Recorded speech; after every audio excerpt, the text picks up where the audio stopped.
Okay, so I guess let's go over a brief thing here. So we're basically going to do a review and critique Chew. of America's backyard gold. So a little background on ourselves. I am a geologist. I went to school for geology at Slippery Rock University.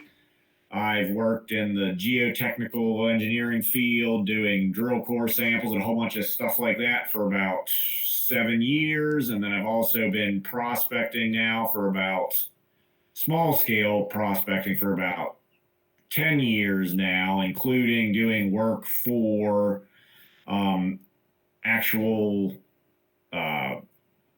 junior exploration companies out of Canada and stuff as well. So Nick, what's your background? Most important thing, I'm a Marine, but I was also a teacher for 12 years, and I've been doing the small scale prospecting. I guess technically the same start time. It's just that's kind of not. I got you into it. Your start time is about 2020. When I started taking it more seriously, yes. Yes, but you're able to you'll actually be able to point out stuff that I sometimes gloss over because I sometimes just don't think of it in the same way as a teacher may with trying to teach somebody something. Pretty much.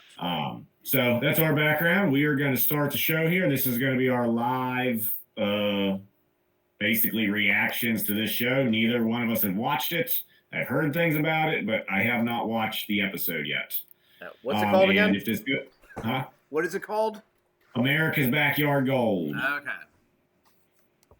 Can you still see everything and see me? I can see everything. I can see you, yes. Okay. So let's get this puppy rolling.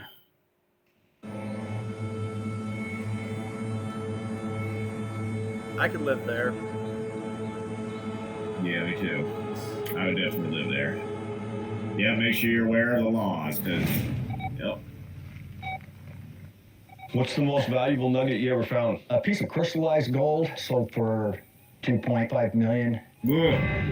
Let's find one of those, Jim. All right, so Matt, let's find one of those.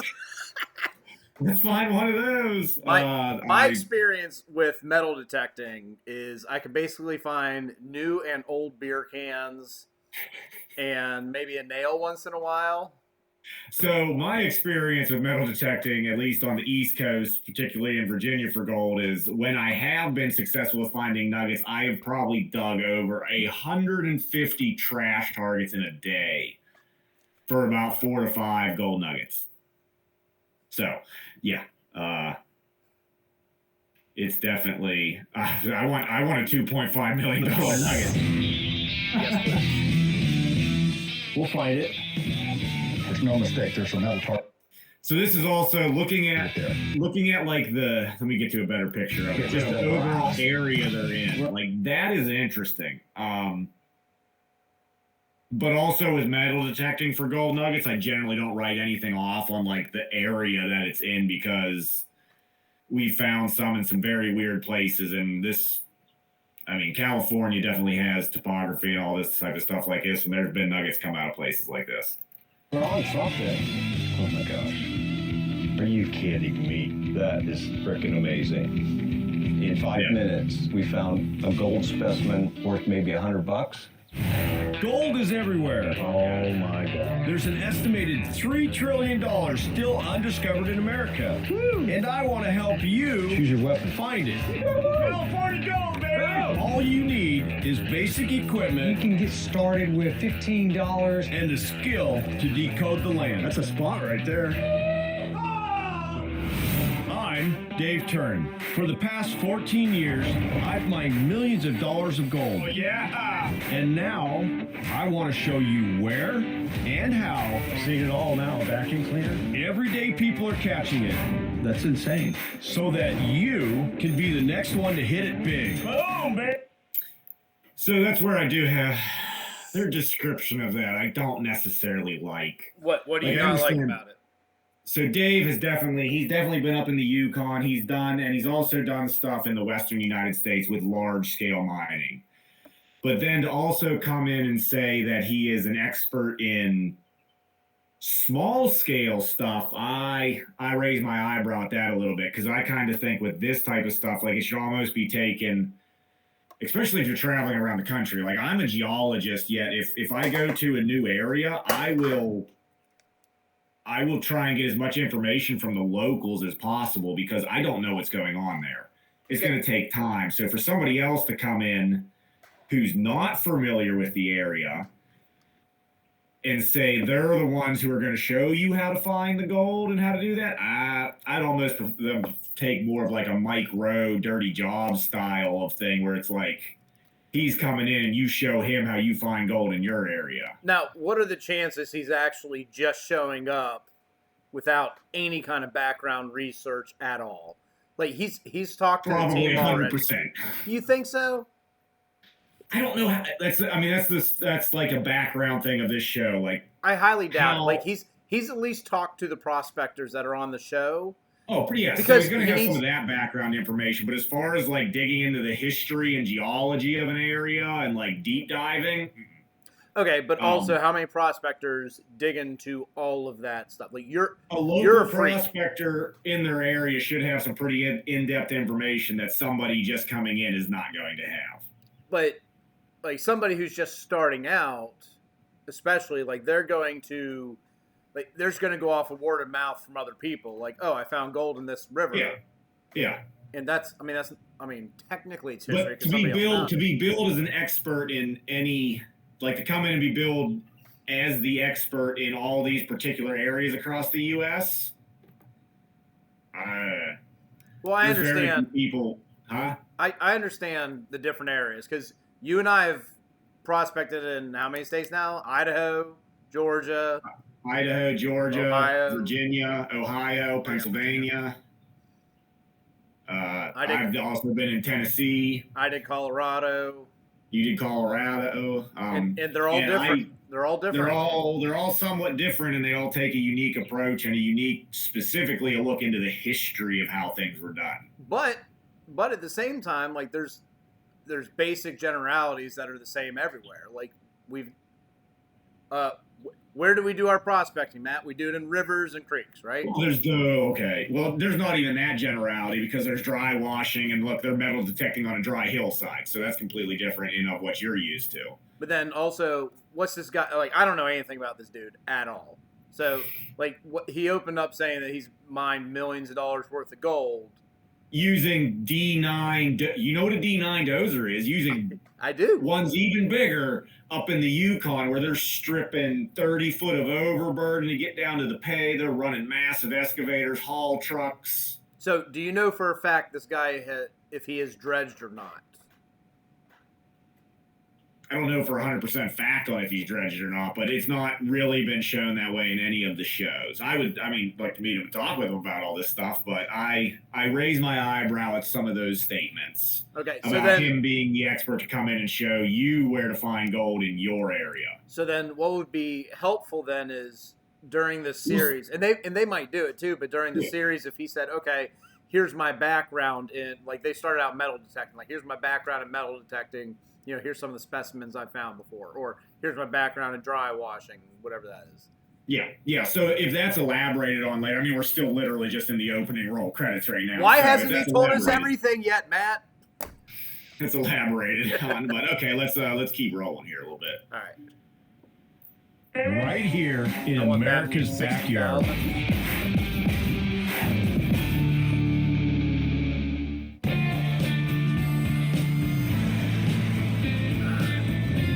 There's gold all through these mountains. The original California gold rush started right here. This week, I'm in the backyard of Northern California, the Sierra Nevada mountains. It's here in 1849, a gold nugget this big was found in a stream at Sutter's Mill, sparking the 49er gold rush. In just 5 years, over 300,000 Americans flooded to the West looking to make their fortune. Since then, more than $243 billion of gold has been found. This really is motherlode country, and today... Huh? How much did he say? 243 billion. God bless America. Literally. It's stupid. Like A lot of gold. Why aren't we at that level? Hey, the chance to strike it rich in the Golden State is stronger than ever.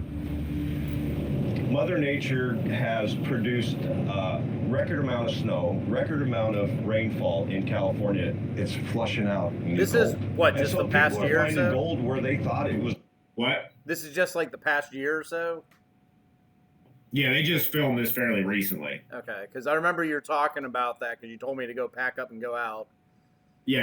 There's just been record massive floods out there and everything due to the massive snowpack they had. I think even last year, and I don't know how much snowpack they had this year, but definitely last winter they had tons of snowpack and then massive flooding from it and stuff. Okay.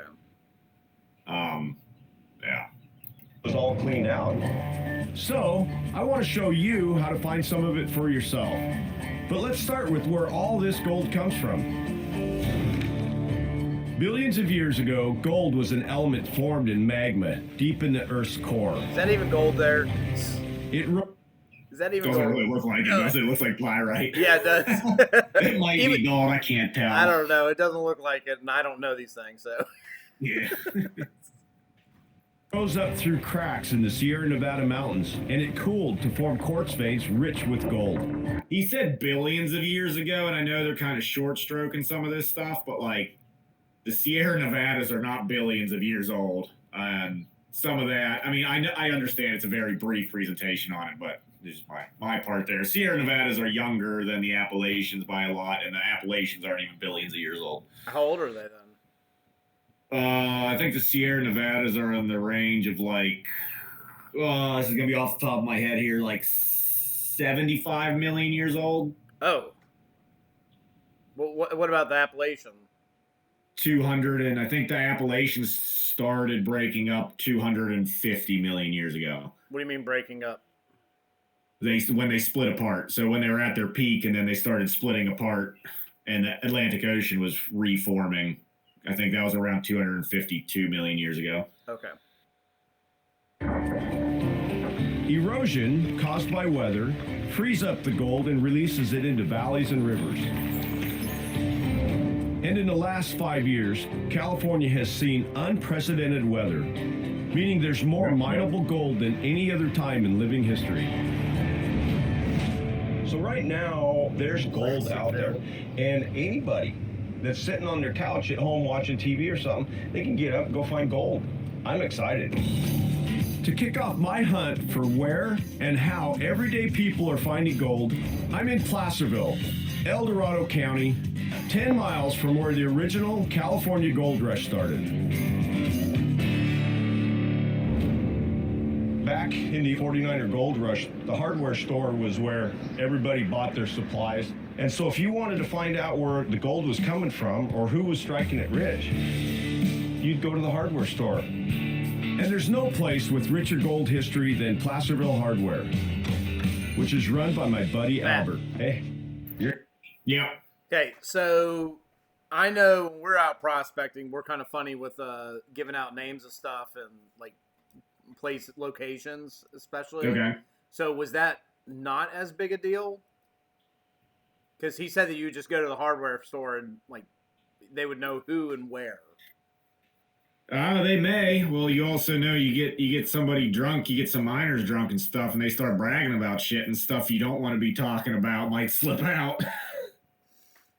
Okay. I mean, I stuff guess like I can see that. that, yeah. I think that still happens even up in Nome and other places. People will get way too drunk and blurt out stuff they didn't mean to. All right. We don't run into that problem as much because usually when we're drunk around the fire, it's all people who are already right there mining with us. Good point. Yeah. You're here. yeah, I'm here. Oh, there's one of those guys. There's Nick. Yep. I love it, man. This is Gold Rush country. This is where it started. So your building's been here for how many years? Since 1852. It's the second continuously operating business in all of California. No way. Yeah, I'm the third generation. Family business. I love it. I know. That's cool. You had all the supplies for the miners that were out here. Yep. I wonder how many gold pans and picks and shovels were sold out of here. So many. Studebaker wheelbarrows, dynamite. Oh, yeah? All the good stuff, Oh, you know? man. The real winners of the California Gold Rush were the suppliers. For instance, the Bavarian immigrant Levi Strauss, who created unique, hard-wearing denim work pants called the 501. The Levi Strauss companies still sell. I mean, it's pretty cool with this show how they're going about that, because I didn't know that about Levi Strauss. I had no idea. Yeah, I didn't know that they really got their foundings pretty much in the California Gold Rush. So that's I do like some of these tidbits of history they're throwing in there and everything. That's pretty cool. And I know that I don't know if it's you or one of the other guys we go out with has always said that the gold prospectors aren't the ones that make it rich. It's the people who sell all the junk to us.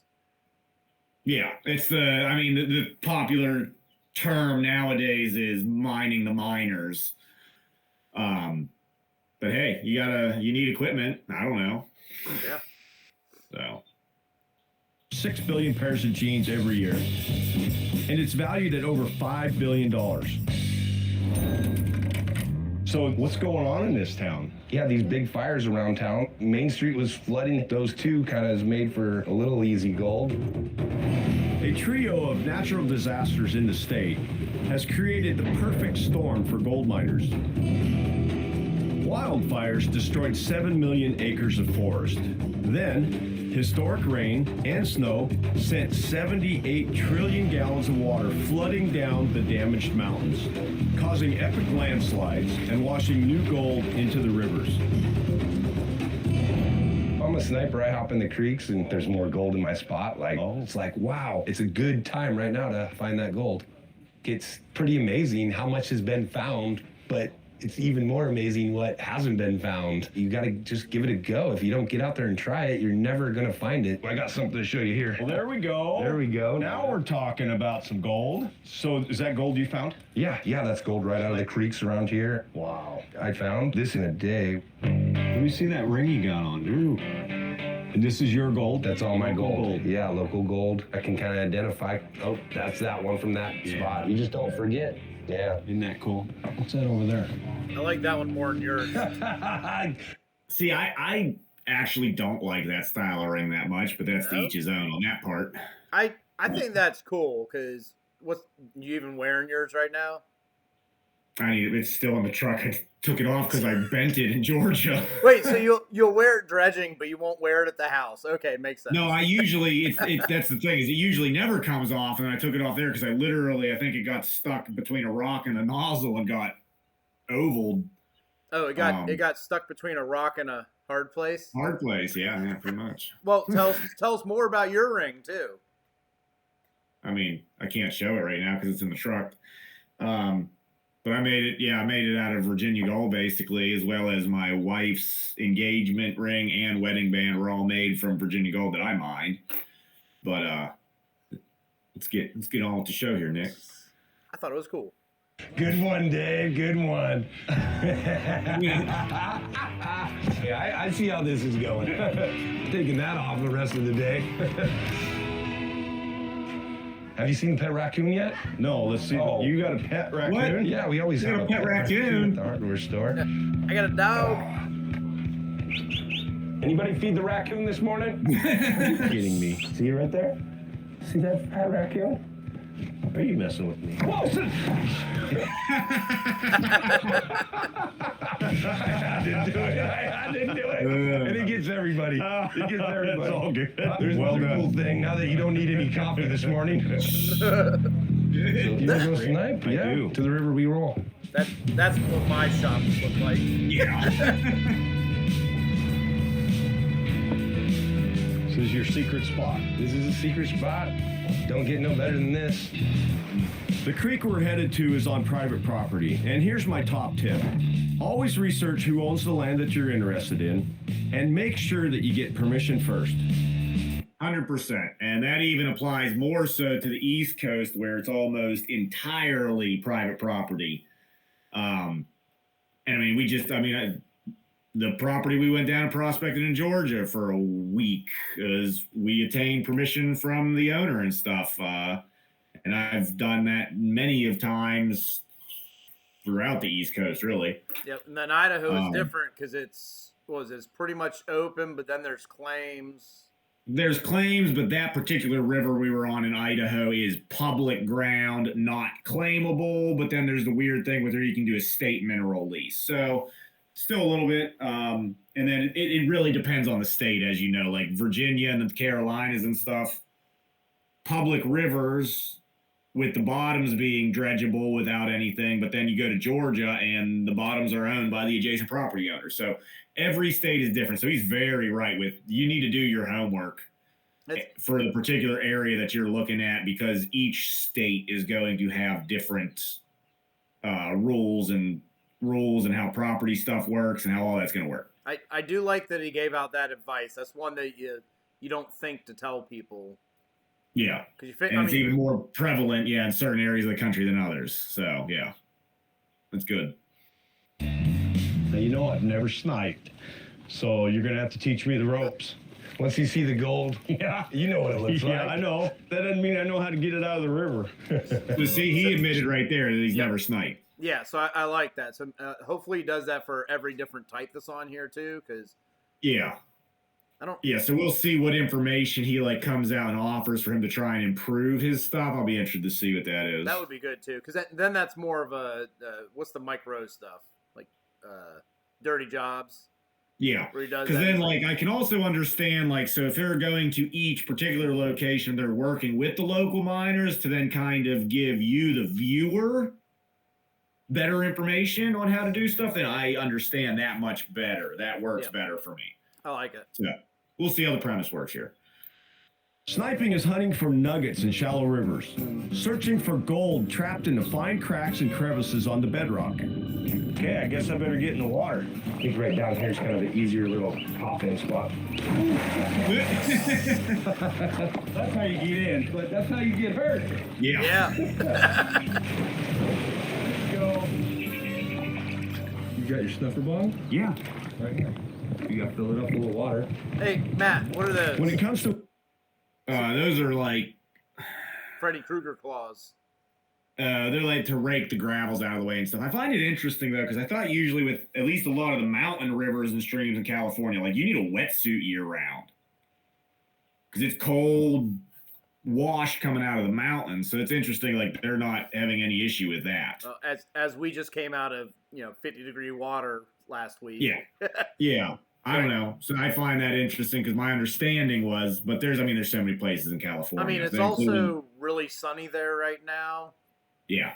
And it could so it depends on if you're in the water all day or not, too. So they've got the little rakes to rake the gravels out, and then that's like a high-powered snuffer bulb. Oh, okay. To suck out gold off the cracks and stuff. To equipment, sniping is really simple. All you need is a suction tool, a $2 turkey baster will do, and a basic mask and snorkel. I was gonna say.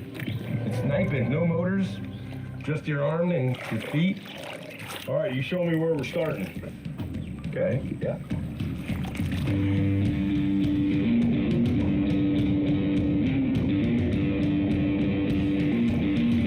Gotta see what I got going on. Just kind of fanny the ground.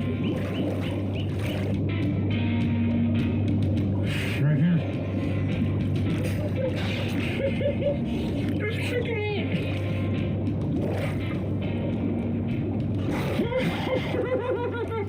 Is that good? That's a big one. That's a big one. That's nice, man. That's pretty awesome. One down, many more to go. You gotta see this one, Dave. What? Well, we don't do that in Virginia. I can say that. No, and you've watched, so you're not completely. You've seen some stuff like this. You've seen Tassie Boys. That's Australia or He's something? down in Tasmania. We've watched those ones where he snipes a ridiculous amount of stuff out of some of his rivers. Yeah, they went up that creek and got 4 ounces or something. Yeah. So I'm not. Yeah, I know I've had a couple people say oh, that seems like it was fake for sniping, but then if you watch Pioneer Polly, if you watch Tassie Boys, if you watch any of those, that seems perfectly legit to me. And honestly, so while we haven't sniped much in Virginia or anywhere else, there are locations that I've found dredging that would have been snipeable if you found them sniping. There were small pickers on almost high bedrock under like just sand, just stuck in cracks like that. So why is that bedrock all cleared out and ours is not? It just depends. Like you run into areas where there's just exposed bedrock. Okay. So he just seen found that. an area. Yeah, so you have to be very particular with your areas with sniping. And like I said, I've found areas with a dredge that could have been totally sniped. Like it would have been great sniping ground. And there's also other smaller creeks and stuff that I've more or less sniped them with the use of a metal detector as well. So I just get a beep and then I'd go in and fluff the stuff out of the way to speed up the process somewhat. Okay. All right. I guess I get that. All right. So yeah, I mean, I find this totally, yeah, it's legit.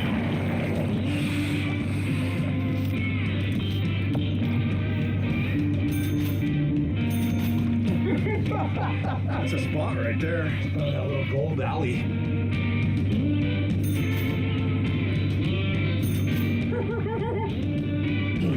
That's a good one, Dave. That's a good one, man. We keep hitting it. What? If I lived in California and was prospecting heavily, sniping would probably end up being one of my main ways of doing it because that just is up my alley. Yeah, I don't know why this guy does anything other than hang out in this creek. Yeah, yeah, exactly. Why are you not living there? Like 24 minutes and $720 yeah, later. it's ridiculous. Like, oh, I only get paid $2,000 an hour to work. Yeah. Now, of course, it's a TV show. Yeah. Okay. They're showing they're on some really good ground right now. Is it always going to be like that? No, definitely not. So and I've heard a couple people complain about this with the shows. They make it seem almost too easy. And I can see how this is doing that because he's on the amount of time and research he probably put to get into this property, get permission if it's that way, or if he bought it, the research he did, the prospecting he did, where he had so many days skunked and all that type of stuff to then have these days.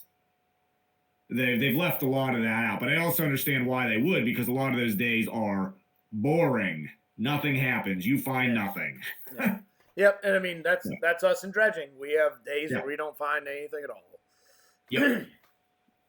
Baby, that's a nice one right there. Go throw it in the pan, see what we got. Oh my gosh, look at that. Boom, baby. Look at that. Not a bad day at all right there. Woo! California gold, baby! That's what I dream about right there. In just 30 minutes, we've sniped half an ounce of gold, which is worth over $800. It's a little better than minimum wage. If you did that every weekend, you could bring home an extra 40 grand a year. If there's a guy sitting at home and thinks that he Okay, wait, let me. can't do this, All right, it's here you go. untrue. All you got to do is go find a spot like this, enjoy the weather, enjoy the. All you got to do, Dick, is go find a spot like this. You just got to spend That might be putting it a little $62,000. mildly on the effort that you have to go into to find a spot like that. Like that is an incredibly rich spot. And I found them like that, not sniping, but I found ones that rich. They do not come around often. No. The Memorial Week pay streak from last year is probably close to ish on par with that. We were doing what? We were doing almost quarter ounce days a few times there. But those do not come around often anywhere in the country. California or any other gold bearing area, those are rare days that should not be taken lightly and portrayed as, oh, you just need to get off the couch and go jump in a river and you're going to find this. No, you're not, unless you have literal golden horseshoes stuck up your butt and are the luckiest person in the world. No, you find those days and you run them hard. Yeah, that's I'll say that's just not a realistic thing with that of just get off and go find one like that. Like, but man, this guy's got a spot. He's got a spot, and he has a lot of time and effort into that spot that should not be taken lightly. Yep. The river, and you know what? You never know what you're going to find. It might just change your life. Thanks, man. I know. Anytime. Next, I'll show you how rich you can get with just a metal detector. The piece of gold sold for $2.5 million. You muted me. Prospecting is much more than just walking the ground and putting a shovel in the ground and pan it. You got to take in as much intelligence as you can. You put it together, and then you start, figuring out the ground and where the gold is. I'm Dave Turn, and this week I'll say I spend, compared to the amount of time in the field versus researching, it's probably almost over 2 to 1. Well, I would say, especially for like the Idaho trip, it was a lot more than that. We put a ton of time into research and reading, probably almost maybe 3 to 1 or more versus in the field. Yeah. And you can still have crap results. Yep. I'm scouring California's golden backyard, the foothills of the Sierra Nevada mountains. This is a spot where landslides occur. You can kind of see where all the rain, all the water, all the snow that melts just washed this canyon out. Showing you where and how everyday people are finding big gold. Holy cow, now that's a landslide right there. Whoa. It's taking it all the way down to bedrock. If there was any gold in that dirt right there that was carried down from up above, where did it go?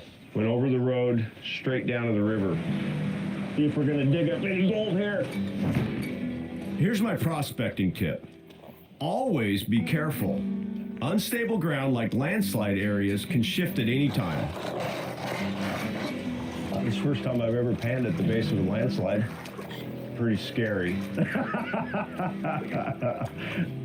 That's a good little piece of gold right there. And there's some that's fines. what I'm used to. This proves that there's good evidence of gold in the hill. I mean, that's great evidence, though. That's what you're looking for with evidence and stuff, is just gold. Yeah. Gold is the best indicator for gold. Because gold is where you find it. Nope. Really, all I'm doing is piecing together the clues and figure out where the good gold is. If finding big gold takes detective work, then the next person I'm meeting, he must be Sherlock Holmes. I'm in the 49er gold rush town of Plymouth, California, to meet a gold hunting master whose nugget discoveries are legendary. Are you Jim? Yep. Dave. I tracked down Jim Eeken after he made headlines unearthing a massive 19-ounce nugget, which he cashed in for a brand new, top-of-the-line pickup. How many years you been doing this? I've been coming out since I was 4 years old. No kidding. Let's go find some gold. I love it, man. I mean, that sounds like my metal detecting mentor in Virginia there. I mean, he hasn't been nugget hunting for that long, but he's been relic hunting for 40 years and then picked up metal detecting for gold nuggets and has been super successful at it with just crazy nuggets. I mean, I guess with experience you get a little bit better with it, but I mean, having the ground is a big thing, and he had access to fantastic ground. I would never think to nugget in the hunt computer here. industry for a little while, and so these are the top. This could be old mining hydraulic area and stuff. It's hard to say. It's been all possibly landscaped. Who knows? But there's just not enough view of what's around. I love the job, but I just hated the commute traffic, living in San Jose, working in Mountain View. This is freedom. It allows you to do what you want to do and have fun doing it. You're not tied to the man telling you what to do. Jim traded in his desk job for a metal detector and now spends his time searching where old-timers used to mine. I don't know if you can see that little thin line across there in the trees. That's an old water ditch. Oh, okay. So that's where the old timers were taking water to hydraulic mine and ground sluice. There you Well, go. when they were putting that ditch in, they cut it. See what I just said, basically. Oh, look at me! I know everything. It looks like an old hydraulic pit area that's been overgrown on the mountaintops around the rivers and stuff in the gold area of California.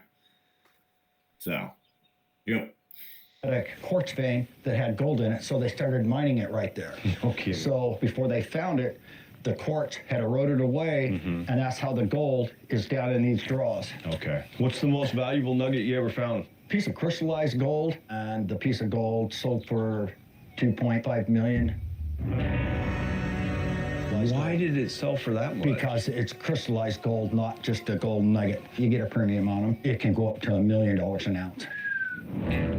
Crystallized gold is gold in its purest form, untouched since it embedded in quartz rock millions of years ago. Actually, Once so he's saying here we go. what he's saying by gold in its purest form is that it's like in its most natural form, because actually placer gold will be higher carat and more pure than hard rock gold like this coming out of the direct vein. Why? Because as the gold is tumbled and moved down river, the impurities are beaten out of it, basically beaten and oxidized out of it. Okay, so on the screen right now, this is the hard rock gold you were talking about. Yeah, this is crystalline gold. Okay, so But it would generally, in most cases, I'm not going to say always, because there's you never say always. In most cases, well, gold that's been moved a long time in a river and called whatever we want to call it, placerified and all that type of stuff, will have a higher carat and be more pure than this gold. This gold will have a higher amount of impurities in it, like copper, silver, and other things. okay, So just to note on that, I don't think that's what they necessarily meant when they said pure is by carat, but yeah. But I mean, yeah, pure It's like surrounding- its original form. I'm assuming is what they're talking about. But okay, Yes. so back to the impurities there. So he was talking about like that specimen that had the quartz with the gold all through it there. So when you're talking about it beats the impurities out, like over millions of years, that quartz is all gone. It's just The like quartz is all gone. Any of a lot of the other minerals that might have been incorporated into the gold will get weathered out. So it's not like the stuff on the screen right there is going to change much other ways. Like it's not like there's pieces of iron like in the fabric of the gold or something. Or No, there definitely are, and that iron will get removed as it's pounded by the river and exposed to oxygen more and all that type of stuff. Okay, and is that because the gold came up through the veins and it just like grabbed onto whatever's around it, or is it? Yeah, because that fluid that it precipitated out of has all these other minerals and things in it, and it gets incorporated into the structure of it and stuff. Okay. And as it's moved down river and exposed to oxygen and beat by the water and rocks and stuff, those impurities get oxidized out, beaten out, all that type of stuff. So placer gold in most cases is more pure than hard rock gold. Okay. All right. I think I kind of get it. When quartz is removed, it leaves a uniquely textured nugget. It is so rare, it accounts for just 1% of the world's gold. I mean, some of the gold we get from Virginia is crystalline gold. Yeah. I mean, we found a really small specimen piece out in Idaho. There it's super tiny, but it was a piece of quartz with some gold on it. What are you doing? Oh, you're looking for one right now. Yeah, I'm looking for a good example of one, but like this type of stuff. Like this is crystalline gold that we've found dredging in Virginia. Can you see that well on there? I can see it well enough. It'd be better if you had black behind it, but you're. Whoop, didn't mean to call you. Why are you calling me? Didn't mean to call you. Okay. Is that pretty good? Yeah. How about we take a picture of it and we'll post it up there so you can kind of. Yeah, see I can post pictures of it. But yeah, so I mean, yeah, crystalline gold. I absolutely love it. It's quality over quantity with some of that stuff. Yeah, and it can be found in most states that have hard rock gold, at least. All right. Gold. Let's find one of those, Jim. I want to learn from the master.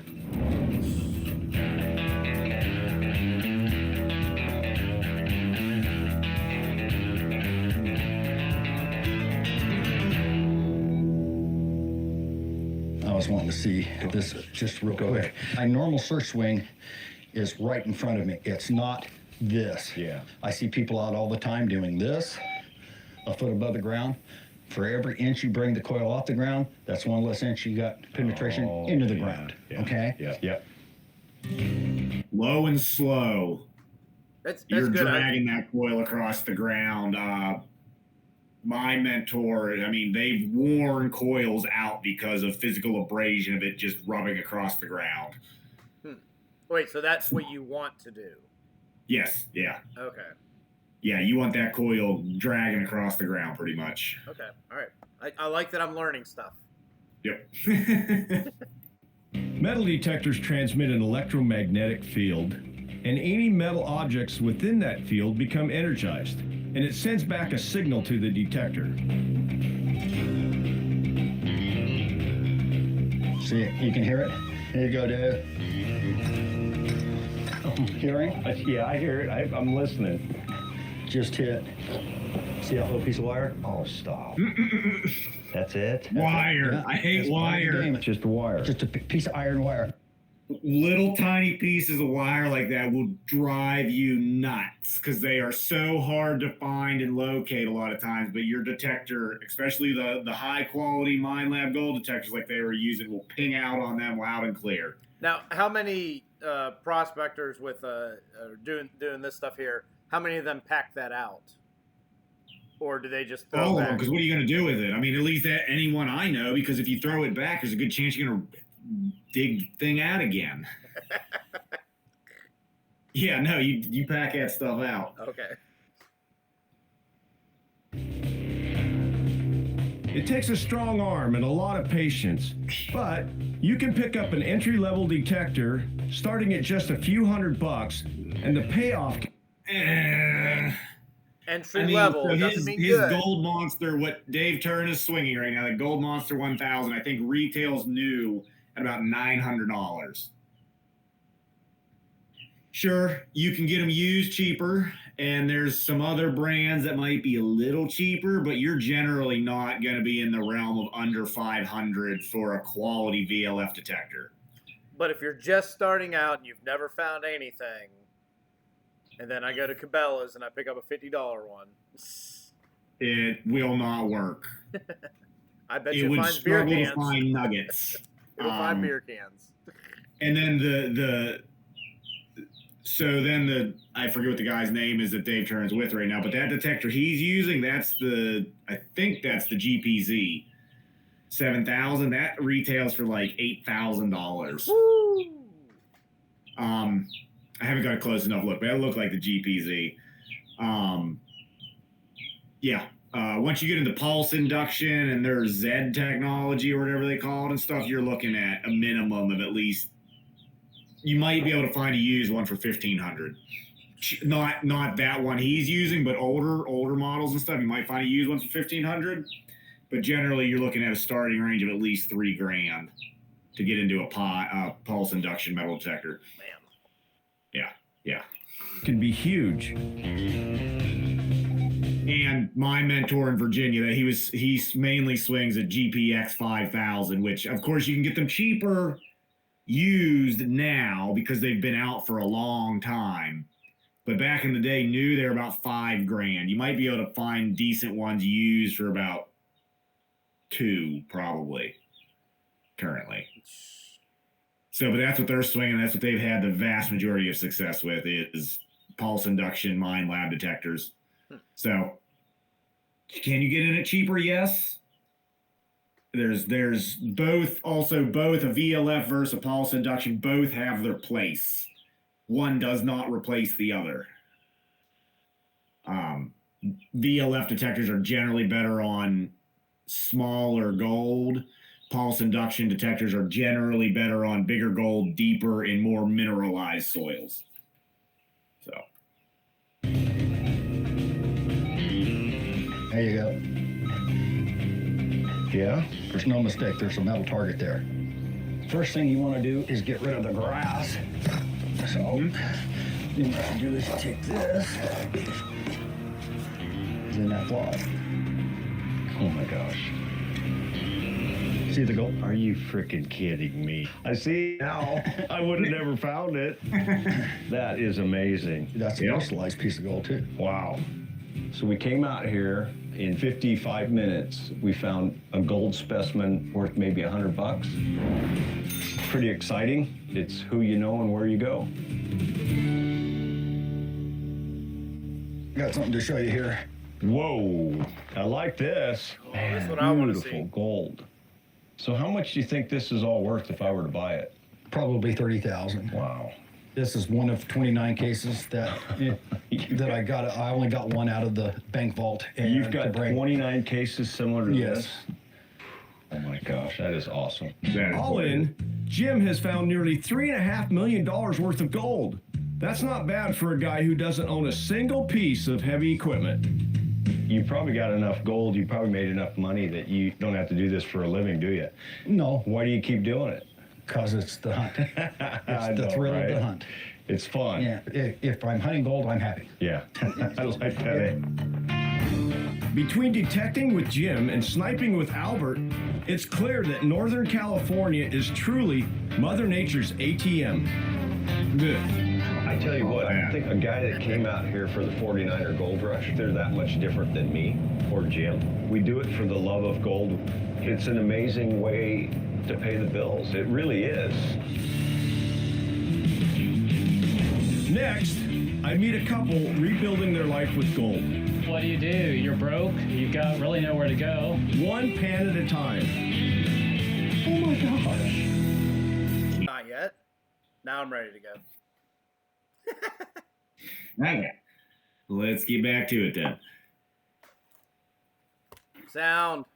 Gold country in the heart of the California gold rush where it all started. 175 years after the first California gold strike, I'm on a mission to show you the new prospectors finding gold in America's backyard. So I'm headed to a place called Happy Camp. They've got a very interesting story, and I'm going to see if I can find gold. North, in the Klamath Mountains, Happy Camp is a small town with a big history. When gold was discovered here in 1851, clashes between prospectors and the indigenous Karuk tribe earned it the nickname Murderer's Bar. But over time, and millions of dollars worth of gold, the two sides learned to coexist, and the town was renamed Happy Camp. So I'm going to meet the local. That's an interesting history. That's something, all right. Murderers Gulch or whatever, and then rename it Happy Camp. The complete 180 right there. I like it. It's interesting in Georgia there, Lumpkin County and all that, there was a big issue with them pushing out Indians and all that type of stuff, the Cherokee and everything else due to. So it's been kind of it's an ongoing thing with various gold rushes and that happening, which is an unfortunate thing, definitely. Yeah. Gold does weird things to people, I'll say that. Yep. Prospecting club. It's called the New 49ers. It's Yeah. basically the same as the old 49ers. Dave McCracken. They're out here searching for gold, and they want to change their lives.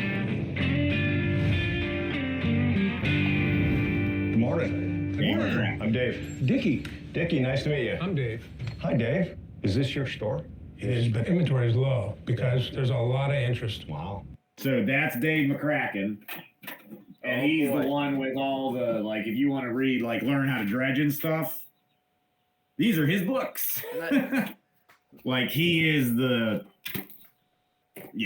he's one of the people who is basically kind of he's had a big influence in gold prospecting and dredging, we'll say that. The La Trappe in the back of the sluice, Nick, Yep. that's something he pioneered. He didn't make Yeah, it. Huh? Did he make it? No, he did not make it, but he found it and started using it in that way and kind of pioneered that technique. Okay. So yeah, Dave McCracken knows his stuff with gold and dredging. I'll say that. Okay, so you're going full fanboy this segment. There's a lot of stuff Dave has written that I've read that I definitely like. Okay. Full How family. many Here we go. members you got? A couple thousand. Really? Yeah. Dave McCracken set up the new 49ers Prospecting Club in 1986, providing access to 83 miles of Klamath River claims to its members, who, for many, gold is their only income. Are your members finding more gold than ever before? Yeah. The river, it's full of gold, but it's hard work. Yeah. Not allowed to have any motors within 300 feet of the river. Okay. But you can shovel in high bank. Yeah, with hand tools and. Early gold rushers used basic pans and hand-built sluices to recover gold. Next was hydraulic mining, where miners would blast hillsides with high-pressure water hoses to release the gold. And then came dredging, giant floating gold-catching factories that sucked up the gold-rich soil from the riverbeds. Bucket line. But because of historic overmining, since 2009, all mechanically operated mining in California has been banned. I'd love to see what's going on here in Happy Camp. Sign up as a new 49er to go prospecting. Yeah, come on in. Yeah, this is Dave. Nice to meet you. For just $100, a membership gets you access to all the claims for a week, and you can keep all the gold that you find. All right, thank I was gonna say $100 sounds very low, but they Yeah, I was just gonna said say. that that's for a week For a week, because I yeah. believe their memberships are usually around 1,500 or more, Okay. and lifetime memberships are more than that. But then you're done paying. So if I lived out there, I would probably end up being a member. I would say that too. Though. Yeah, a couple 'Cause couple like you miles said, out they have there. 83 miles of the Klamath River are accessible to members of the new 49ers. But none of them can dredge, correct? Correct. No, it's all California. There's a moratorium on dredging still. Okay. So what we need to do is come up with a bicycle-powered dredge. Doesn't matter. Oh, really? Ah. Nope. As far as I know, yeah, doesn't matter. Yeah, I think they've tried gravity dredging. I think you can technically gravity dredge, but that only works in very specific situations. Okay. You need a lot of fall to get a gravity dredge to work. So, yeah. California, of course, go figure, right? Thanks, David. Yeah, thank you. Pleasure meeting Glad you. you're here. Yeah, thank you. In recent years, Happy Camp has seen some of the worst forest fires and flooding in California history. But from the disaster comes the potential of new gold. You can see the trees all the way to the top. They look like matchsticks, and the underbrush still hasn't grown back. And so for 2.5 years, gold's been traveling down closer to the river. Wherever there's big rocks, the gold settle around it. As you can see, somebody's been in here digging these out, and they've been in there grabbing the sand, panning it. All these little things give you clues that there's gold in this creek.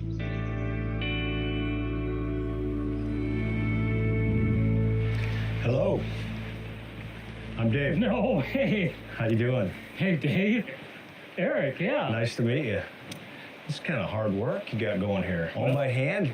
All by hand. Wow. I get to be the excavator and the rock truck, and You're the excavator and the rock truck. she's the wash plant. Oh, okay. Eric and Betsy bought a lifetime membership to the club for $1,500, which at today's price is less than 1 ounce of gold. It's actually, Nick, Oh, I don't mind. it topped out over $2,200 today. Ooh. Yeah. Hopefully by the time Um, everybody sees this video, it's over $5,000. Jesus. It'd be nice, but it also makes me worried for that. Yeah. But yeah, I would join. If I lived out there, I'd probably join the new 49ers. They have so much property. I mean, $1,500, but that was also years ago, I'm assuming. No, this was probably last year when they filmed this, last Really? summer. Yeah. That they would have got And the now they lifetime. mine full time to pay the bills. What made you and Betsy come out here and start gold mining? Where do we begin? 2018? 18. We bought a little sailboat. We set sail and we worked our way down Mexico. And 10 days out, wind picked up. That was really great. Not for long. Yeah. It kept going, And then it just kept going. and it kept going. We lost our boat, and absolutely everything we had worked for, saved for, between us. Oh my gosh. What do? You're broke. You've got really nowhere to go. So to the Klamath River. and here you start are. digging again. Yeah, Start all over again. all over. Yeah, In a rented car with your suitcase apiece, Jesus. yeah. and work from there. Yeah. Much respect. A lot of respect, you guys, because most people would give up and quit and, look for some assistance. And you guys are out here just doing it. Yeah. Maybe we'll get enough and get another boat. Betsy and Eric use a simple, non-mechanized sluice to capture their gold, washing the dirt across the small metal barriers called riffles. The heavy gold and dirt is caught in their grooves, creating what we miners call concentrate. But it allows us to wash it about a cubic yard a day. But we're pretty choosy about the material we run because Yeah, it's all you have done by to be. hand. Oh, yeah. No sense in putting something through there that doesn't have gold in it. So you're just trying to get in and around the rocks and stuff? Yeah, The rocks? so if you look over here, this is what we're into. Get down to the orange. We're mining from there on up. It's flood gold. Flood gold appears when overflowing rivers carry new materials from the hills. The heavier gold sinks, getting trapped by rocks. But the lighter fine gold moves along in the strong current and gets deposited on the... Really don't like that depiction Why? of just like gold going Just like, floating everywhere? floating, because like even in the strongest floods, from everything I know, like most gold is probably still down near the bottom of the river, whether it be bedrock or in like the bottom just flow. It's really never in suspension. It's probably in what they call saltation or various other forms where it might bounce and then kind of fall and hit and bounce, but like it's never just like in the flow of the water, unless you're talking like it's a literal mudslide or something. Maybe I was gonna say maybe it fell off the cliff, yeah, or maybe but they're giving you a basic understanding. it's not in suspension. We'll say that, but yeah. banks when the water level drops. The orange layer is the original bank line, meaning any material above it is new and it should contain flood gold. When you run a yard of dirt, how much gold you getting, you think? Anywhere from $100 to $200 a yard. We're not raking in these huge cleanups, but our overhead is the same as it would be our grocery bill. It's just physical labor, and we're being paid out of the ground. Dude, this is kind of your job, your business. It's on a small scale, but it's mining. Right. You're doing great. Is there anything I can do to help? Like a dig? That would be great. This is old school mining, for sure. But doggone it, they're doing it. I got a lot of respect for somebody that bounces back from such a devastating tragedy in their life. I think it's awesome. Another load of pay dirt. Well, the good news is it keeps you in good shape. Yeah. You betcha. All right.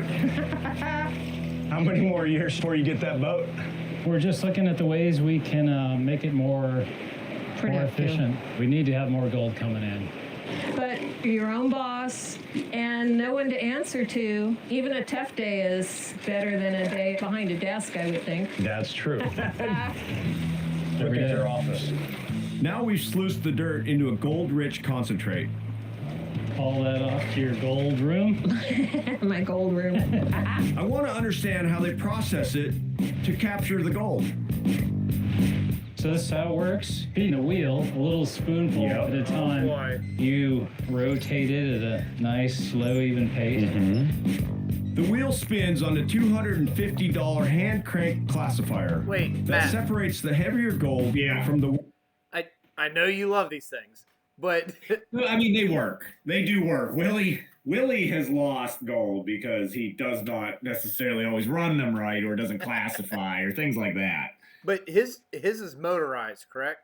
His is, yeah, you can get a hand crank or motorized version. So yeah. the California law stops them from having a motor on that. No, too? they're to where they are right now. They're probably far enough away from the river, and they're in a recirculating thing. They can have a motorized one. Okay. Why do they not? It's have... cheaper. Okay. It's less money. It could have been just what they simply had that they could get. Obviously they have some hard circumstances, so That's rough. be of what they could get basically, or a used piece of equipment they were able to get cheap. Who knows? They work. They're definitely, yeah. I had one for a while. Just got to be careful. You need to screen your material, otherwise it could spit a 4-gram nugget out. Wait, was that you or Willie? No, Willie lost a 4-gram nugget. Jeez, dummy. Yeah. Because he didn't screen his material, and he just plopped it in there, and it rolled right on out into the dirt below. And then our other buddy came up and panned that dirt and found said nugget. Yeah. It is what it is. Screen your material. Worthless black sand and catches it into fine grooves. And the gold will climb up. It's like waiting for the monkey to pop out.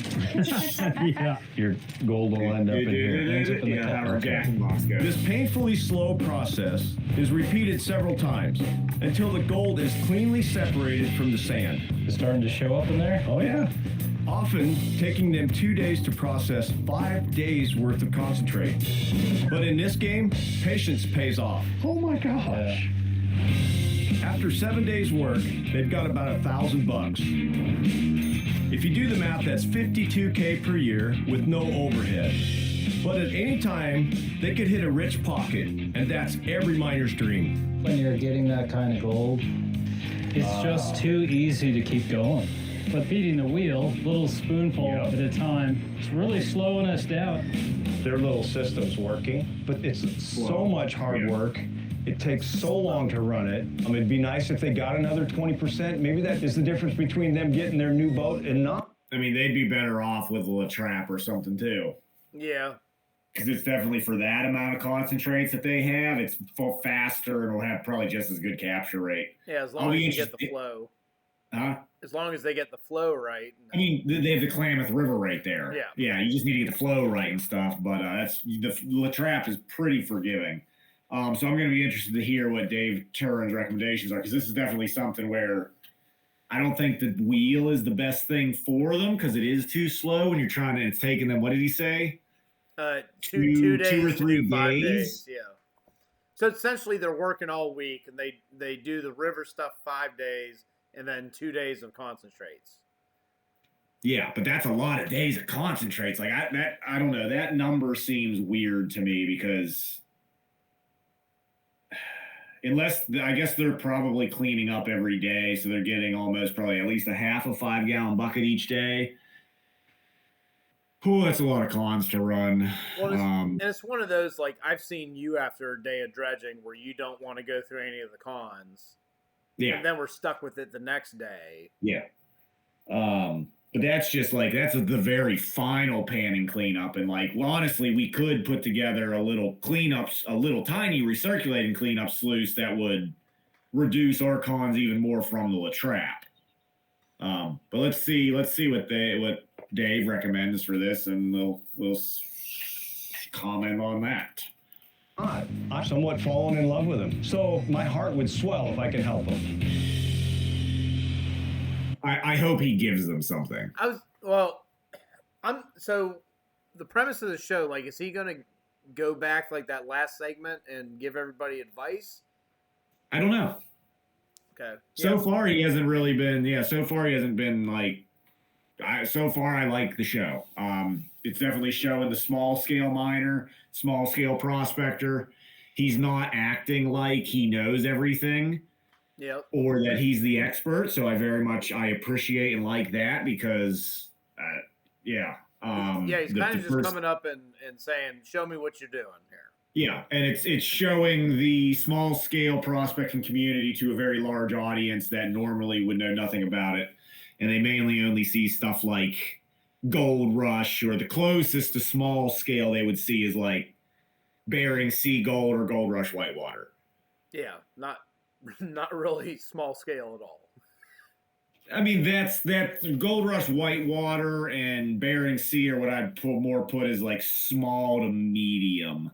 And what are we? Small to medium. We run a 6-inch dredge, Nick, a good bit. Yeah, sometimes. It doesn't count. A 4-inch dredge most times if you put it in small, but yeah, we mainly prospect. So All right. Let's see. I'm interested here. So I know I've heard some people kind of complain about the show as being too I don't know what the basic They terms said were. two Elementary or elementary. basic or just not like very scripted. I don't really see the scripted part. I mean, you got to realize like a lot of these people have not been on camera. Yeah. As far as like it being more basic, it is small scale gold prospecting, which is in most terms, it is more basic than other forms of prospecting. And to me, it's putting small scale prospectors and stuff in a good light. They're giving out good information. I'd rather watch this show than most of the Gold Rush shows, other than I do like watching Whitewater and I do like watching Bering Sea Gold. But I haven't watched Gold Rush like with the big stuff up in the Klondike and stuff in a number of years. Because I don't know, I just kind of get over it like, scoop the dirt, dump the dirt. Get the gold, scoop the dirt, dump the dirt. Well, your one complaint that the other people were complaining about is it being a little too elementary, which for me, I'm liking this, and I like the infographics. You've been complaining about every single infographic. That's what they're talking about. I'm not complaining about it being basic. I'm complaining about some of the science, like more of the in-depth. You're being picky about stuff. In me not liking certain things, but like it doesn't put me off on the show. I understand why the graphics are what they are and stuff. Like, and then me being somebody who doesn't know a lot of this stuff, like it does kind of help out having those things. And looking back from when I was starting, like some of that stuff, some of those infographics, especially, they describe it a little bit better. Yes. And I kind of wish I'd seen some of that before, but then you pick it apart and say gold doesn't fly. I mean, yeah, it's generally not going to be in suspension, so, but, nitpicking. I'm nitpicking. I know. It makes it more interesting when I nitpick. Pretty much. All right, let's see what this next segment is. Yep. These little mining communities, it's kind of almost like a family or a brotherhood as they help each other out. And if there's any way I can help people find more gold, I kind of embrace it. I'm in California's Motherlode country, where yesterday I met Betsy and Eric, who are trying to rebuild their future with gold. Feeding the wheel, a little spoonful at a time, really slowing us down. And I think I have something that will increase their gold haul. What is it going to be? They're chasing flood gold, and it takes them a day or two to do the cleanup. And this might just work. What you got there? I got something that I hope might help you guys. Have you used a shaker table? Oh, my hey. goodness. That's fantastic. Wow. Thank you. No, you're Not a welcome. shaker table. Costing just $250. Hold on, what? That is not a shaker table. What is that? That is a Miller table. Okay. And that will be slower than a gold wheel. Really? Yes, 100%. Miller tables, they are for the very finest of fine gold. They are tedious and slow. So what happens if you're using it on like all the black sand and? Like if this is, to me, a Miller table is like, I would rerun our pan concentrates on a Miller table because it is slower than me panning. The Miller our table. Concentrates. Okay. Huh? I would use it to catch the stuff that I've missed by panning. And even at that would be like at the end of the year. Okay, gotcha. I'd run it once. Miller tables, they'll catch super, super fine gold. They are slow. They're way slower than what their gold wheel is. They are not a primary concentrating device. They would not replace that gold wheel. Maybe he bought a really good one? No, I think Tom and other people have that same one. I mean, it's not going to speed it up anymore. It's a Miller table. It'll save the It has arthritis. its place. It's not to replace that gold wheel. That gold wheel will outpace the Miller table by a lot. If they would try and only do their entire cleanup that was supposedly taking 2 or 3 days with a gold wheel, it would probably take a week on a Miller table. Okay. Like, I don't like that idea. I mean, it's not a bad piece of equipment, but for the role that they're needing a piece of equipment to fill, that is not what you would want to use. What would be a better piece of equipment then? some sort of cleanup sluice, like I said, possibly a trap, Dream mat. or some sort of dream mat system. Because I mean, that's one of the dream mat cleanup type sluices. I mean, there's like the poop chute sluice that we used out in Idaho, or it's called a gutter sluice. That wouldn't be much. That wouldn't be much faster than the wheel either, though, because I mean that was like teaspooning stuff on real slow. Yeah, that I'm took trying to think forever. about a gold cube. Gold cube, hands down, would have been one of the best things he could have given them, because Okay, you can well, pile cons through that fast. I'm still and it waiting has- to see our gold cube in action. So I mean, the trap takes most of its use away, especially from around there on the rivers and stuff. I hate setting up recirculating systems and other things. Like a Latrap and a gold cube fill the same space. is the gold cube like the thing Joey had in his outside room thing that was Yeah, and splashed water? he had a Like gold zigzags? trommel set up on it. Okay. Yeah, a gold cube would have been a much better recirculating style system for them. What's the And gold then- cube cost though? 350, 400 for a 3-stack, I think. Okay, and what's this thing? We're at go? 200 on the Miller Yeah, that's table. what I We thought you said. said. Yeah. The Miller table could supplement the gold cube, so you'd get your concentrates out of the gold cube and then run them through the Miller table. But yeah, no. All right. Don't. Let's see what magic he's got going on here. This compact processing gadget should speed things up, and it'll also catch more gold. There we go, Dave. This is going to be great. As the washed concentrate passes over the vibrating surface, You teaspoon it on, It's not and then you vibrating. keep brushing your gold up. the gold is separated from the worthless black sand and is collected up top. Oh, this is going to be a real game changer for us. Good. I think we're both going to be fighting over who gets to run it. Do I get a hug? Yeah. All right. Oh, you're welcome. Yes, for sure. I mean, I'm sure. What? He's moving in on his territory there. I'm sure they're happy for any new piece of equipment they Yeah. got that they didn't have to spend money on, but like, I think so. It might not be faster, if what you're saying is true there, but I think the physical aspect of it there, because they are You don't have older, to they're hand crank. retired, sitting here hand cranking it, and I would think you can even upgrade those ones. You can upgrade it from the hand crank one to the electric one for less than $100. I'm pretty sure. but then you Like- still run. So from what I was seeing on there, the gold wheel, like you have those concentrates, and they go in that little cup in the middle of it, Yeah, and then you've got to go through and pan that stuff anyway. correct. And that's sure. The Miller table could fulfill that, but it's not speeding up the primary concentrating process. Now, when you take into account, like, if you have a whole 5-gallon bucket that you're putting through it, and then you got to pan through all that stuff, and then take a look at our clean outs there, like with the pans, and I go through and I snuffer it, and then I pour it back in the pan, and then I drop it. I'm not saying it isn't a helpful piece of equipment, but I don't think it's. I think it's- when you're talking about the physical aspect of the labor with an older couple like that, and the fact that, does it get rid of all the black sand?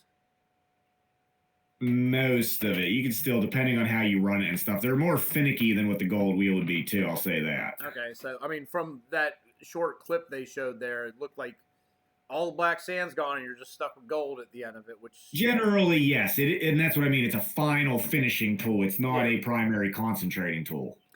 so I could see it. It might not save him a lot of time, but I think he's We also would- looking. Here it is. He's looking at how they were working. So their final panning there, trying to get the gold separated from that last little bit of black sand, Sure. might be a lot more tedious and might take a lot longer than you and I do. So that Maybe. might be where the time savings, like, you and I will knock that out in a half hour. It might be taking them 2 hours. Yeah. So It's still, they could have used, sure, that'll help them with the final. That'll get them basically free gold with no black sands. But I think their main time consumption is probably running the gold wheel. So I don't know. I mean, sure, I'm glad he did something like that, but like I think they could have been better served by a different piece of equipment. Okay. But I can also see what he means by it saves time. It depends on because it depends on what process they're talking about. And I was assuming that he's talking about that replacing the gold wheel, and it certainly does not replace the gold wheel. So how long would it take for that table to go through a 5-gallon bucket of cons? Jesus Christ. I don't even want to know. You'd be sitting there most of the day, probably an entire day. Okay, so they were saying it takes them 2 days. But I think they were saying it takes them 2 days, but that, like I said, that's slower. If you have, it would take half a day with that gold wheel to process through, and it would take probably an entire day with a miller table. Like they're two different pieces of equipment. They fulfill different roles. One is a primary concentrating unit and one is a finishing unit. They're not in the same sphere.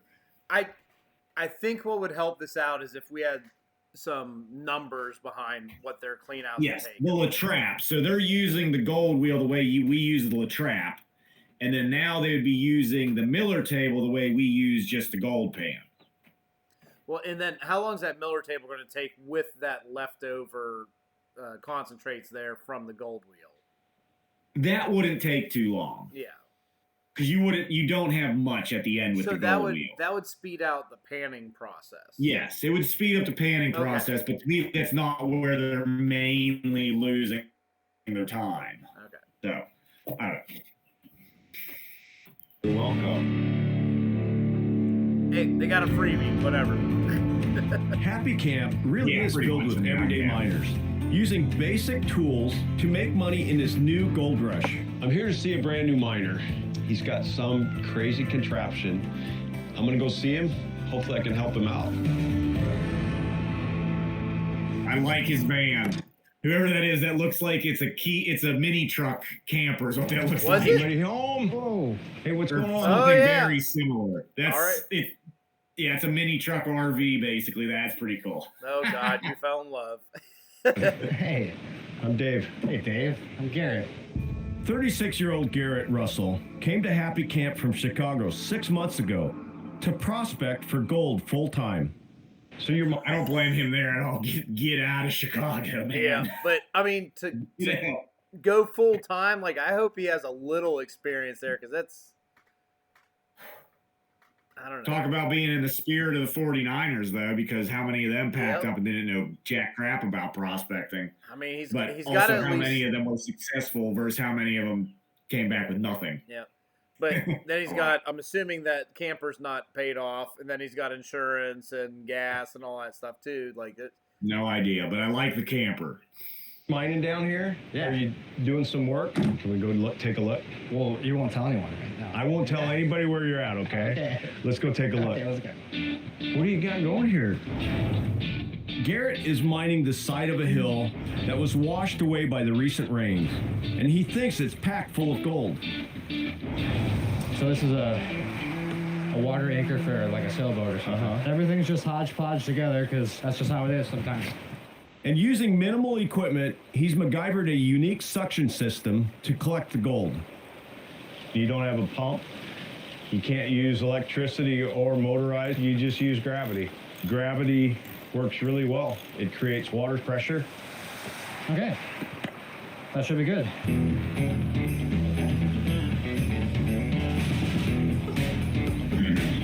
I've never seen this setup. okay. Using gravity, the water enters the pipe at a high pressure. As the pressurized water passes across the nozzle, it should create a vacuum that sucks up the soil and the gold. And then sends it to the sluice box below, where it's caught by the metal ridges known as riffles. Got your sluice box. Yep, I'm trying to get it to 10 degrees for the drop. You gotta level it up a little bit. Yeah. Here, let me help you out. Yeah, thanks. The angle of a sluice box is key. A couple of degrees off, and the gold will float off the end and be lost. There you go. I've been doing this a lot of years, but I always liked learning new stuff. I've never seen this this setup. So all kind of interesting. How'd you get started doing this? I used to work in corporate finance. I was a senior financial analyst. And You were a senior financial? Yep. You probably made pretty good money. I was all right at the time. But you like this lifestyle?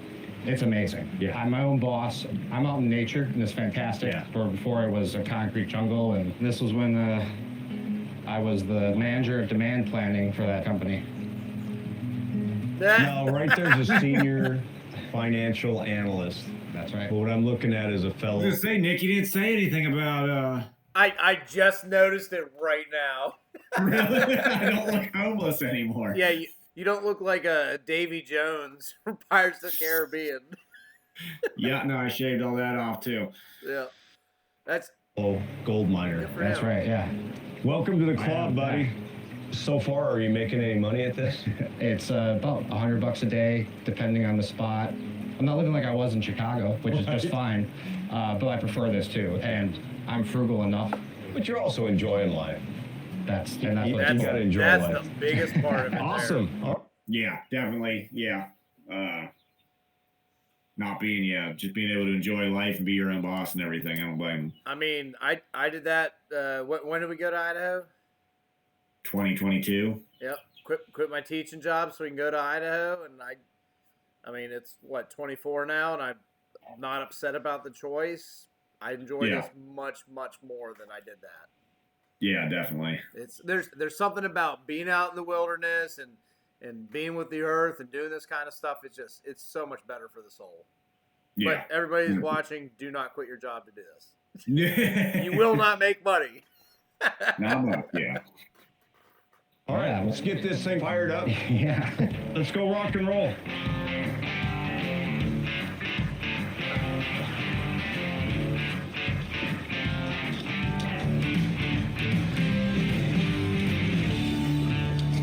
So, are we seeing anything in the sluice? I got I enough. don't think you're sucking much. I'm gonna say if water's So the coming out, sluice he's is not working. sucking. We didn't have any material. I mean, I don't think his water. It takes a lot of water pressure and gravity dredging. I mean, you need a lot of fall. I don't know what the particular setup is with how much fall they have, but what I will say didn't look like enough water coming from where he had his pickup at. So if he's got if you had a crazy flow going through there, there wouldn't be water coming out of the nozzle at all, or what? No, because it's just like with it's a power jet, just like with what we use for dredging. So the high pressure water is going in where the high pressure water of the pump would go in. Okay, all right, yep, makes sense now. Yeah. I never but thought of just it don't- because I'm in the water, so. Yeah, I just don't think there's enough. I don't know how much drop he has, but even with that, it doesn't. It looks like there's just so little water. I don't know. Yeah, so you wouldn't be able to do this all year long there. Like I said, it just depends on where they are. I don't know what the circumstances are. Yeah, who knows? So if he had enough flow in the river, could he in theory be higher than the river level and get enough flow? No, you need fall. You need literal water pressures created by water being up higher than you. Simple flow of the water down the river doesn't equate to water pressure. Okay. You need that drop. Okay. Going through. So his nozzle thing's not sucking. Spraying enough water, but it's just not sucking the material up. Uh-oh, what happened? I'm just gonna bring it I've done closer. that. You want to just hook it into here? That's all part of the fun. Garrett's a really smart guy, but sometimes you overcomplicate things. Okay, that's secure. He either doesn't have enough water pressure or enough water volume, because I could shovel more in there. I'm just watching you. There's not a lot of material. Have you ever thought of just shoveling it? Sometimes I think volume overtakes perfection. Because you know what, at the end of the day, if you added 2 more buckets, you get the opportunity for getting more gold. And those 2 more buckets, probably like 10 more buckets by how long Yeah. it takes me. All right, I'll do this. Okay. Yeah. Definitely probably more work A on lot the of shovel. miners will just be, shoveling and plowing through everything they see. But I have a hard time doing that because, for example, where this was, there was a ant hill there, an ant's nest. I wanted to start working on it, and the queen ant came out staring at me. So I went and picked it up. It's like, okay, you know, I'm sorry, I get it. I set it up there and it just went away. So in the next few days, they move themselves. I think it's important to, while we're getting gold, to also care for those insects. Okay. All right. Anyway. It's your deal. Save the ants? That's definitely a first for me. Yeah. But ants can actually be a good sign of gold. They like highly mineralized ground where gold is often found. Is that true here? The proof will be in the pan. It's the most I've seen in a few hours of running. It's probably around $100 worth of gold. By keeping things simple and adjusting his system, in only 3 hours, Garrett has made what he normally makes in a day. So this is your money bank. This is your bank right here. And you can't fuss around. You just got to put the dirt into the sluice box. So there's gold here. Dirt, dump Yeah, dirt. you just got to keep it in there. Dirt, dump dirt. You know, your advice has been really helpful, and with all your years of experience, I know it'll make a big impact. Garrett, I think he's wasting a lot of time on things that don't produce. We're here to find gold, and at some point, I think it's important that you just start shoveling the dirt, man. The nice part What is that he thing? listens. It looks like a beach If toy. Garrett, That looks like a beach toy. Okay, yeah, I figured you were gonna say something about it because I'd never seen that before, but I'm kind of with Dave Turn on this one. Like, what are you doing, Dave? So, Shovel, dig. I Scoop feel the like dirt, dump the dirt. I feel like if they would have caught him on a day where there was good flow, this would have looked a lot better. Has he ever had it running right? I don't know. We don't know. We don't know any Well, of that. I mean, Was there he's- ever enough flow? He did say he usually gets about $100 a day, so Yeah. I don't know. which means he's had it working before, would be my guess. But I feel like it's one of those things, like you take a look at the weather and you take a look at the flow, you give it a try right away, and if it doesn't work in the first 10 minutes, you're like, yep, scooping it, or I'm shoveling today. Yeah, I'm just shoveling. Yeah, Yeah. it's one of those things, like you got to get some material moving. Mm-hmm. A little different Yeah. with the Stick dredge. to I'll sit there with the dredge and I'll mess around with it for an hour. I'll mess around But with like, it for 3 so hours. the 6-inch dredge we were running, like, okay, I'll mess with it for an hour because the amount I can't shovel anywhere near what it can shovel. No, not at all. Not even close. Like the amount it'll move in just 3 minutes would be what it would took me to move with the shovel. I by know, hand right? in an hour. So yeah, depends on all what you're working with. Yep. game plan, I guarantee he'll have gold. All right, Flat. buddy, thanks. Yeah. I'm going to head up. Yeah, be careful on the hike up there. All right, I will. Gold is here for the taking. So how can you find your own good ground? I'm going to show you next. We got gold. Hi, you ready? It does have a distinct smell to it. Here in Placerville, there's a local dish dating back to the first gold rush. And I just got to try it. And the way the story goes is that there was a miner upstream. He hit it rich, came to town, and he says, I want the most expensive meal you got. They put oyster. I don't think you heard me. I want all the meat. When I say all the bacon and eggs, I mean all of the bacon and eggs. Just give me all the bacon and eggs you have. Bacon, eggs, and cheese together, and that's the Hangtown Fry. I've never eaten oysters for breakfast. This is new.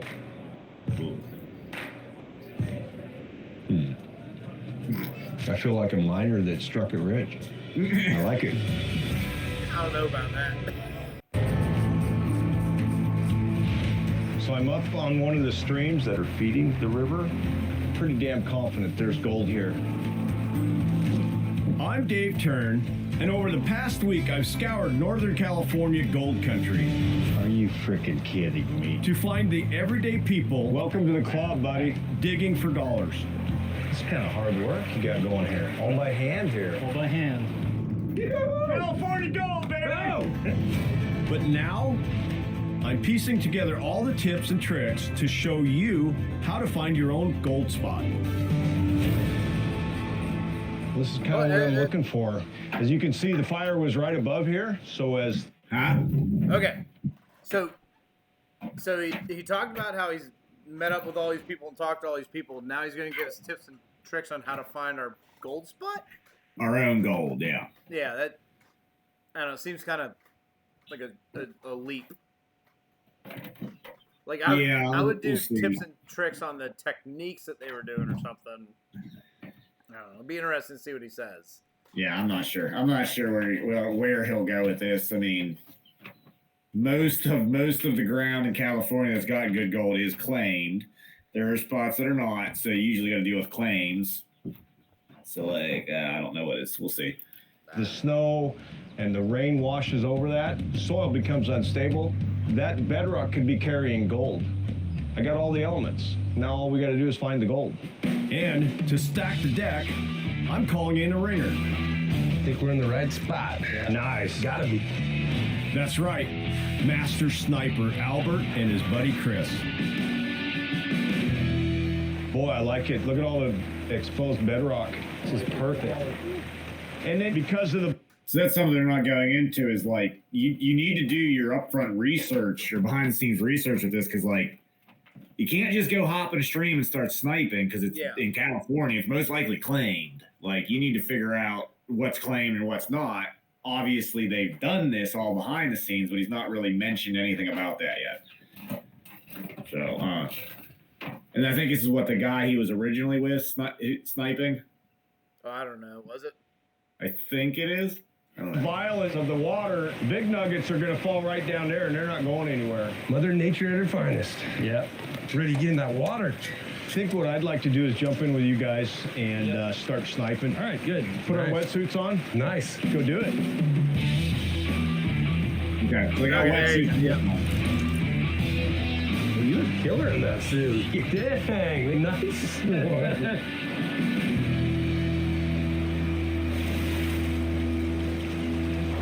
Flip this holder. You got that bar? Yeah, easy right there. Step 1, shift the boulders that could have trapped gold. Then fan the silt off the bedrock. And if I'm in the right spot, find nuggets. There ain't nothing here. There ain't nothing. Good. We thought it'd be something there because it was real deep, but nothing yet. Nothing yet. Keep moving upstream. They got to Looking show for that a once choke in a point. while. At least once in a while, yeah. Hard work. These guys are Don't worry, animals, we'll hit the though. mother load here, though. Look at them.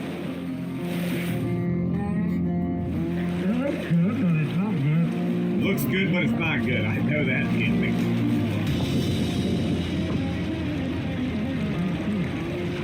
Man, is that what I think it is? We got gold. I don't know how we're all going to split it, but we got gold. Now you can rock and roll. Nice one. Well, there's about 3 of them right there. See that? Yeah, maybe just pick it up. I think that thing will suck it up. Maybe. That's a nice one right there. Good eyes, man. In less than 20 minutes, we picked up more than $400 worth of gold. Well done, boys.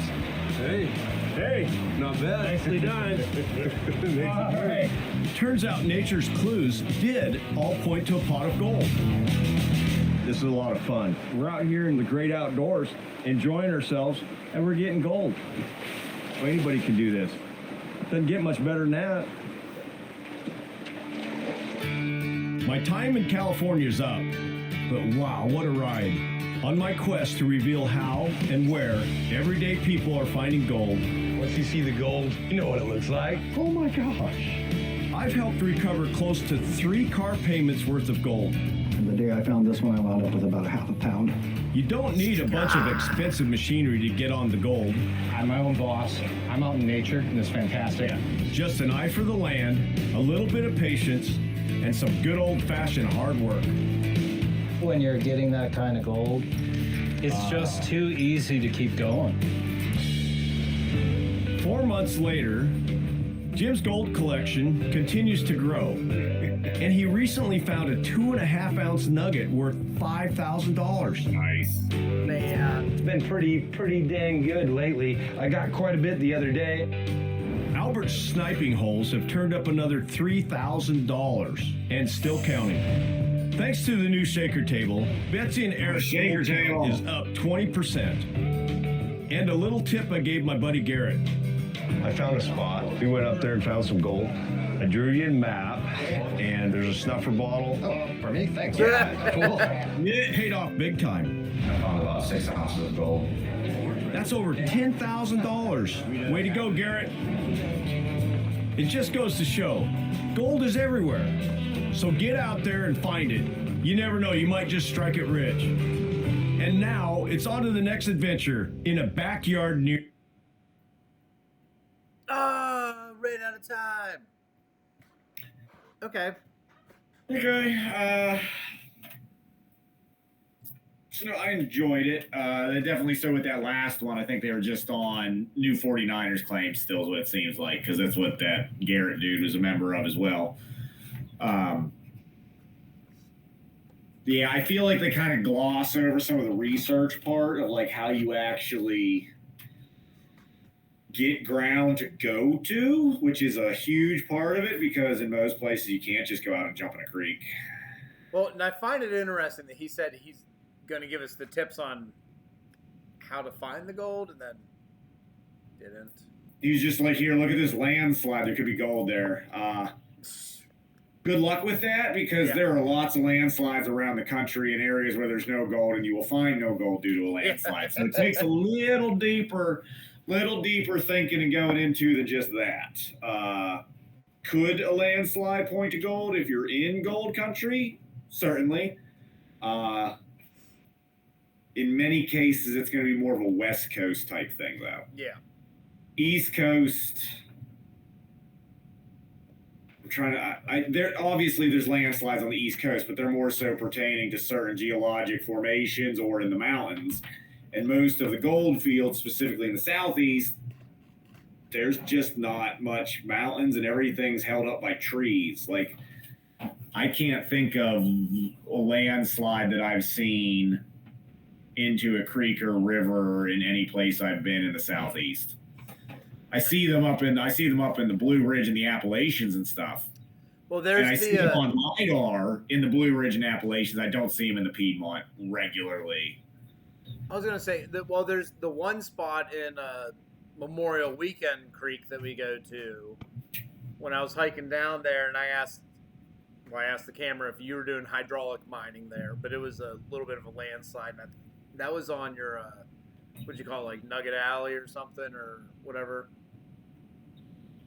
I don't know where you're talking about specifically right now.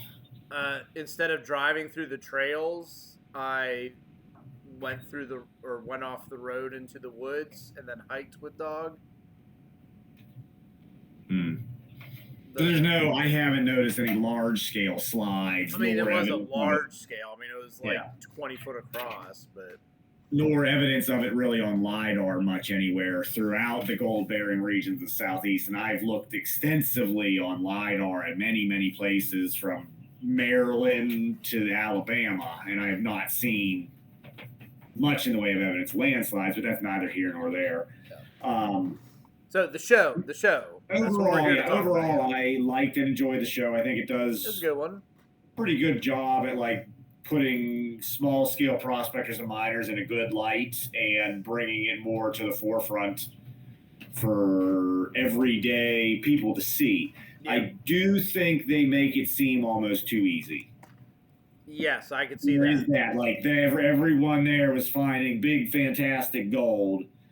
And I'm sorry, even in California, that is not easy. It might be if you have the spot. If you have the location. So sure, if the thing is, even say you have access to all 83 miles of the new 49ers claims and stuff. That's a great start, and you've upped your chances significantly, but it's still going to take you a significant amount of time to get on good gold. Yeah. Yeah, it's not going to be nearly as easy as what they're showing and saying. The newest guy there, he had been doing it for 6 months. I think that's what they said. So, and the metal detecting guy with the metal detecting stuff, that adds a whole nother realm, because it's one thing to go out and find decent and abundant fine gold, it's another thing to go out and be able to reliably metal detect nuggets. Yeah.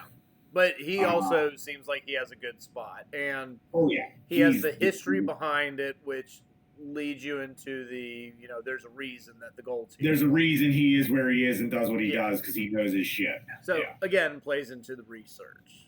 Yeah, so I will say they tend to make it seem too easy.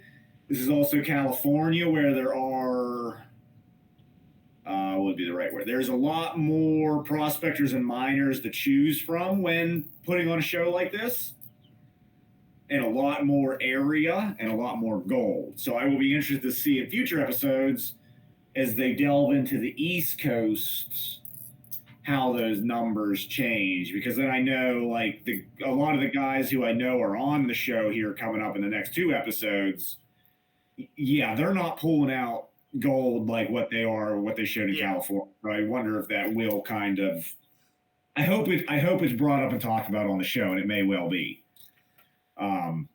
Is it because is there more gold in California than East Coast, or just those are good spots? Yeah, generally speaking, yes. There's more gold out in California than on the East Coast. Even though the East Coast stuff was the first gold rushes, and some of it was incredibly rich, it was very localized.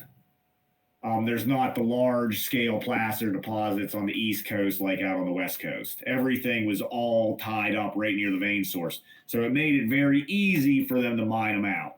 Okay. Now, could you still hit some phenomenal ground on the East Coast? 100%. Yep. Yeah, I pulled my best year was 4.5 ounces in a summer with a 4-inch dredge. There are definitely still pockets on the East Coast that have not been hit that probably hold phenomenal gold. Are you going to find, have all the big 18 and 27 pound nuggets like what started the Carolina gold rush been found? Probably on the East Coast. There's still my 6-pounder out there. I'm gonna find her. There's still ounce nuggets, but I'm talking like those big ones that some of them originally found. Man, I don't know. I don't know if those exist. 100% there's still ounce nuggets all over the East Coast. And there's still a lot of good gold. It's just a lot, the makeup of the East Coast with it being mainly all private property makes it far more difficult, as well as our vegetation and climate. Just like summertime, everything's covered under leaves, trees. It makes it more difficult. And private property makes it very difficult. So do you think the show's going to focus on the Midwest at all, or? There's nothing in the Midwest. What Midwest? I don't know. Mississippi. No, there ain't no gold in Mississippi, Nick. I keep telling you that. It's only on the East and West Coast. There's nothing in the middle. No. Start picking stuff up at Colorado and Montana and the South and the Dakotas and stuff. Okay. And then all the other stuff's on the Appalachians, unless you're talking about glacial stuff kind of up around Ohio, Indiana, Illinois. Okay. But that's generally considered minor. If you go up into Canada on the other side of the Great Lakes, then yes. But they're onto the Canadian Shield, which is all ancient igneous stuff, which hosts a lot of gold. And that's what the glacial stuff is from. Oh, well, okay. But yeah, no. So it sounds like my understanding is with the rest of the shows, it's going. So I'm surprised they only did California. And then I think it's Georgia and South and North Carolina. I don't know if they add Alabama, or obviously I know Virginia's not in the next one because I've talked with them. But I'm not sure if it's just Georgia and the Carolinas, or if I thought Alabama was going to be in there too, but I don't know. So it'll be interesting to see how those go and stuff. If this goes well, we'll do more show reacts. So I don't know. Have any other thoughts, comments, concerns? I like seeing the elementariness of the show. Like I like seeing the different styles that you can do out there in California. Like they haven't hit dredging. Mm-mm. What else have they not hit? They haven't really done just panning in any such way, nor have they done they've used sluice boxes, but they haven't really done much sluice boxes. I know they kind of showed one being briefly set up with the sniping stuff, but they haven't used it. The other sluice box that the one couple was using, that was more like some high banker type thing. So they haven't really used a true sluice nor a true high banker nor like a trommel, just pans nor any type of dredges nor they haven't used a bunch of stuff. Okay. So I'm wondering if this is just a 3-episode pilot season. If the plan is then they'll also, obviously there's so many Western states that need to be covered other than just California. And then also, there's a whole bunch more to be done if it does well, I guess. I hope it does well. Overall, I think it's a good show because I think some of the prospectors who are commenting that they don't like it, I don't know if they're thinking that much about it, but guess who mainly watches these shows? People who have never done anything with prospecting. I mean, that's the audience. That's your audience. That's what it's going to be. It's not going to primarily be prospectors because they would never make a show if it was primarily for prospectors because there just aren't enough of us. Yeah. We're way too, we're tiny. So the show is for the average person out there watching something. I'm excited. I'm excited to see when they start dipping into dredging, like the smaller scale dredging stuff. I will be too, because I'm not even sure on the next episode we know at least one person on it. Yeah. And then there's 2 more people I know on it, and they both do dredge, but they may not have. We'll see if they actually use dredges in it or not. I don't know. Okay. So, yeah. Nope, I like it. Yeah, I like it. I like that they showed off different styles there, and I don't know. Like, I get it. Like, they're doing a taste test and showing the different stuff, but I mean, you could have a whole episode just on metal detecting. Oh yeah, 100%. I mean, you could have a whole season on it, I'm sure. Yeah. Since I don't know it. And something, I mean, if you ever want to go out and try it, Nick, you should try sniping. You have a perfect setup to hit the rivers we normally go on for sniping. I do. You'd be running light. You'd be running with almost nothing in the boat. You know what? I'd throw the dog in there. I'd still be running with nothing in the boat because she'd just jump right out. Yeah, because she'd be gone out of the water. So there's definitely that boat right there. Try. Yeah, that boat there. She'd be over here floating away. Yeah. You know they can't see your finger, Matt. I know. You know that. She'd be here floating away on his picture. Over here. She'd be like, yeah.